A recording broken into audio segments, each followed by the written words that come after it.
সাধুর উপদেশ। বাপ মায়ের উপর ভক্তি তো বেশ ভালোই। পড়ার বইয়ে কেমন ভক্তি? পড়াশোনা কেমন হচ্ছে? ভালোই। ম্যাট্রিক এবার ফার্স্ট কে হচ্ছে, তুমি না চারু? চেষ্টা করো যাতে ফার্স্ট হতে পারো। কিরে, পারবি তো? তুমিও আবার ফার্স্ট ফার্স্ট করবে নাকি? আরে করবো না। তবে এই যে একটু আগে বললে সব কাজে তোর প্রথমেই এগিয়ে যাবার কি দরকার? পড়াশুনো আর ওইসব কাজ এখনো বুঝি। রামদাস বাবাজি বলেছেন সেবক না হলে নেতা হওয়া যায় না। এসে এসে চালু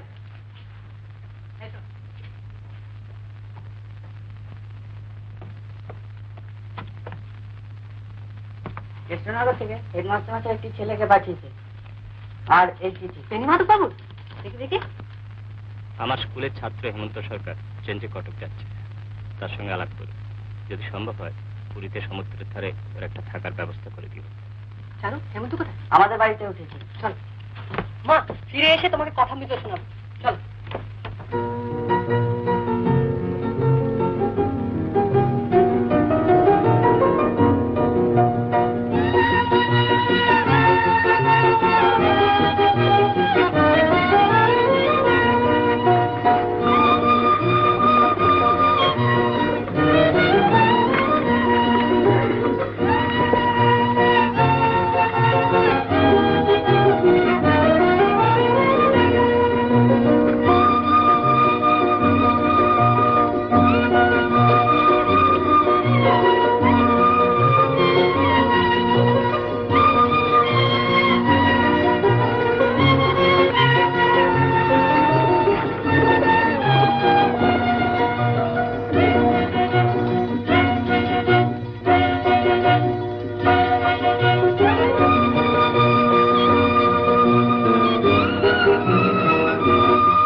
তুমি হেমন্ত সরকার?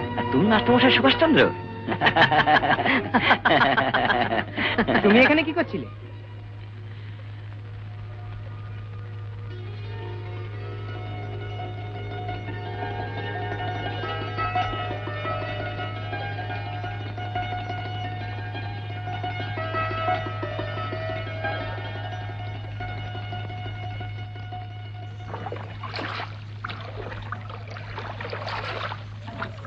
উড়িষ্যা দেশটা ভারী সুন্দর।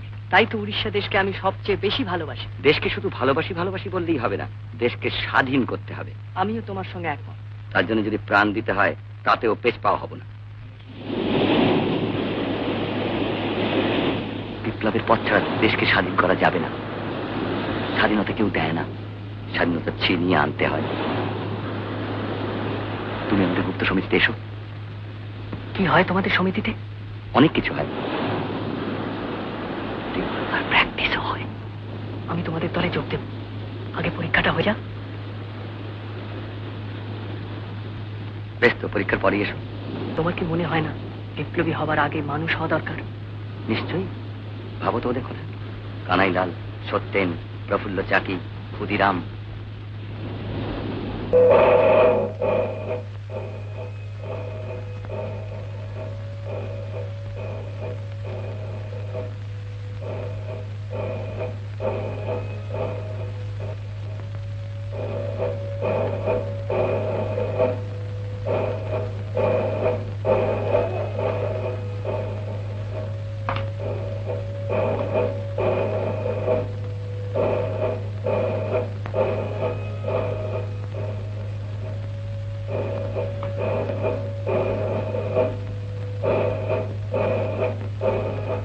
আরেকজন আছেন, ওই দেখুন।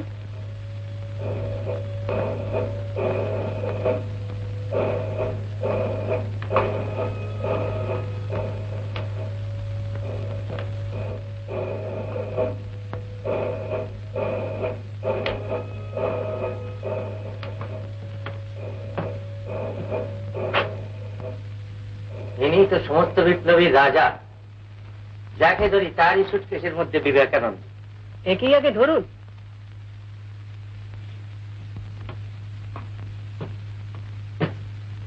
একে ধরবো মানে? ধরুন মানে এর ভক্ত হন। এত বড় বিপ্লবী আর কেউ হয়নি। বলে কিনা মানুষ ঈশ্বর।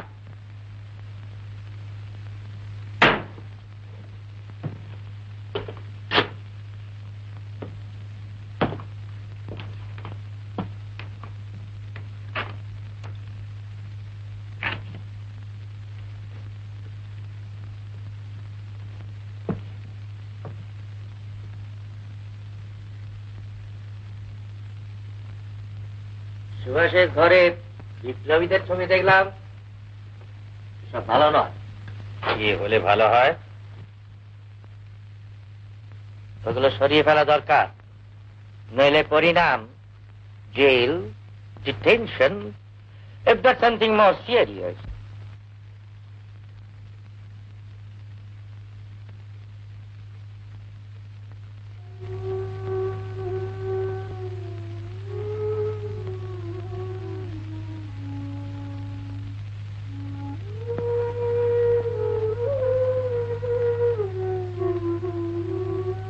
তুমি থাকলেই হবে।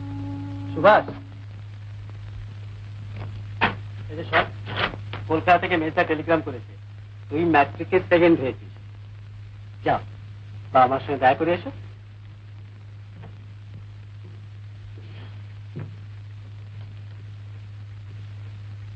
শরৎ খবর পাঠিয়েছে তুমি পরীক্ষায় ফার্স্ট হতে পারোনি, সেকেন্ড হয়েছে।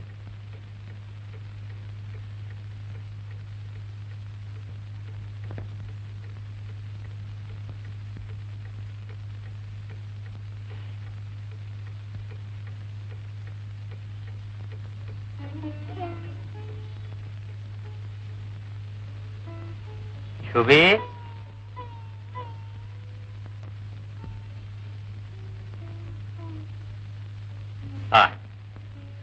আমার কাছে আয়।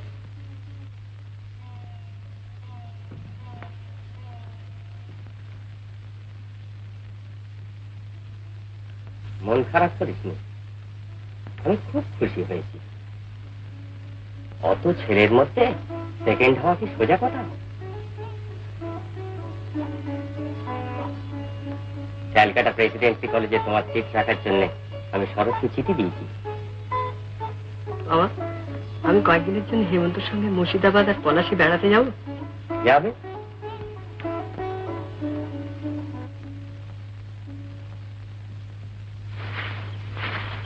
এই হলো পলাশির আমবাগান।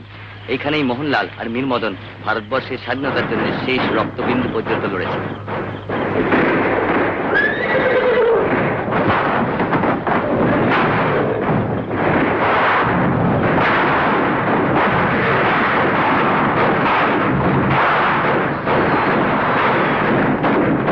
ইংরেজদের তৈরি স্মৃতিস্থল। হ্যাঁ সুরেদা,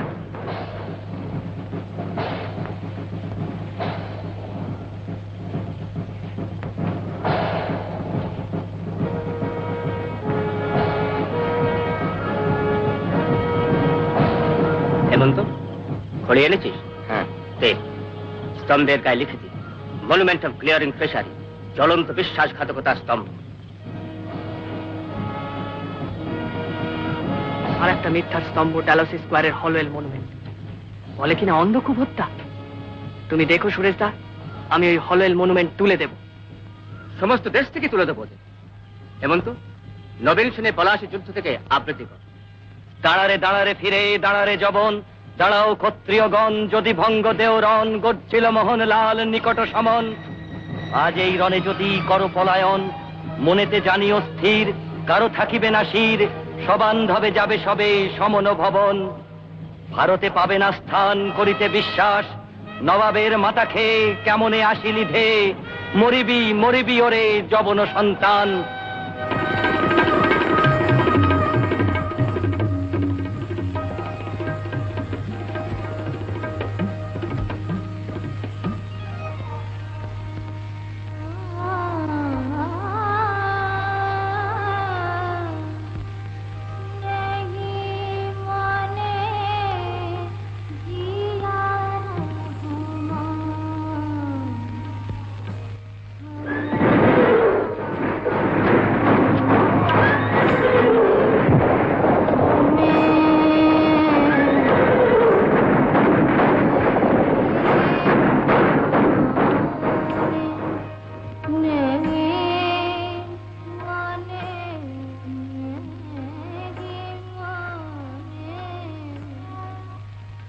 এই জায়গাটাকে বলে খোশবাগ।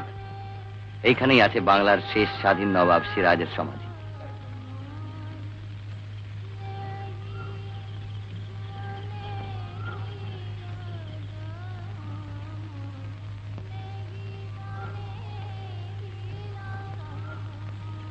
এটা সিরাজের সমাধি, আর এই লুৎফার সমাধি।